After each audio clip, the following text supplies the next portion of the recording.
लंका को आखिर हनुमान जी ने क्यों जलाई थी?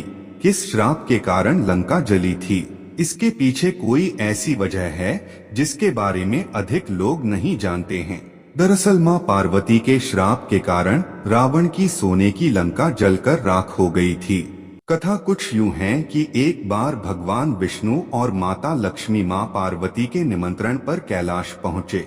इस दौरान मां लक्ष्मी ठंड से ठिठुर रही थी। जब उनसे न रहा गया तो उन्होंने पार्वती जी से कहा कि आप राजकुमारी होते हुए भी इस हिम पर्वत पर इतने ठंड में कैसे रह रही हैं? यह सुनकर मां पार्वती को बहुत दुख हुआ। कुछ दिनों बाद शिव और पार्वती देवी लक्ष्मी के बुलावे पर बैकुंठ धाम पहुँचे।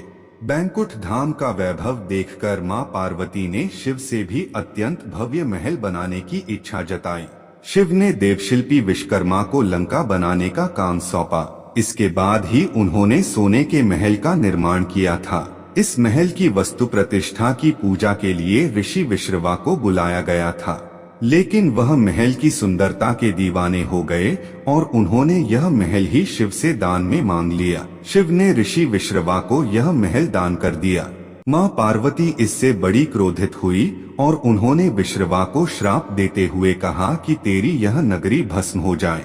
पार्वती के श्राप के कारण ही रावण द्वारा रक्षित वह लंका हनुमान ने फूंक डाली थी। गौरतलब है कि ऋषि विश्रवा ही रावण के पिता थे। जब हनुमान जी लंकेश रावण की लंका को जला रहे थे, तब एक बहुत ही विस्मयकारी घटना हुई। लंका में आग लगती और लंका को बिना हानि पहुंचाए अदृश्य हो जाती थी। तब महावीर हनुमान जी चिंतित हो उठे कि क्या रावण द्वारा अर्जित पुण्य इतने प्रबल है अथवा मेरी भक्ति में ही किसी प्रकार की कमी है। जब श्री हनुमान जी ने अपने आराध्य प्रभु श्री राम का सुमिरन किया, तब भगवान श्री राम की कृपा से ज्ञात हुआ कि हे हनुमान, जिस लंका को तुम जला रहे हो वह माया रचित है, प्रतिबिंब है। असली लंका तो मां पार्वती के हाथों शनिदेव की दृष्टि से पूर्व में ही ध्वस्त हो चुकी है।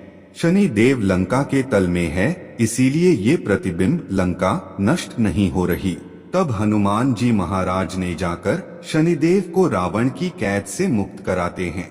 शनिदेव के बाहर आते ही जो ही उनकी दृष्टि उस प्रतिबिंब लंका पर पड़ी, वह धू-धू कर जलने लगी, क्योंकि मां पार्वती के मन में लंका को स्वयं ध्वस्त करने का दुख था। उसी के फलस्वरूप मां पार्वती ने अपने मन का प्रतिबिंब रावण को दिया था। उसी प्रकार मनुष्य जब अपने सत्कर्म भूलकर दुष्कर्म में प्रवृत्त हो माया रूपी सुखों की रचना कर उन्हीं में डूब जाता है, सुमिरन भूल जाता है, तब शनि देव उसे अपना अस्तित्व और कर्म याद करवाते हैं। इसीलिए उन्हें न्यायाधीश कहा जाता है।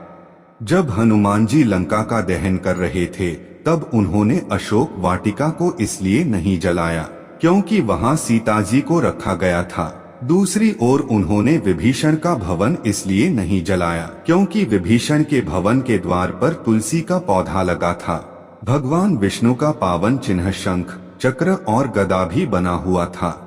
सबसे सुखद तो यह कि उनके घर के ऊपर राम नाम अंकित था। यह देखकर हनुमान जी ने उनके भवन को नहीं जलाया।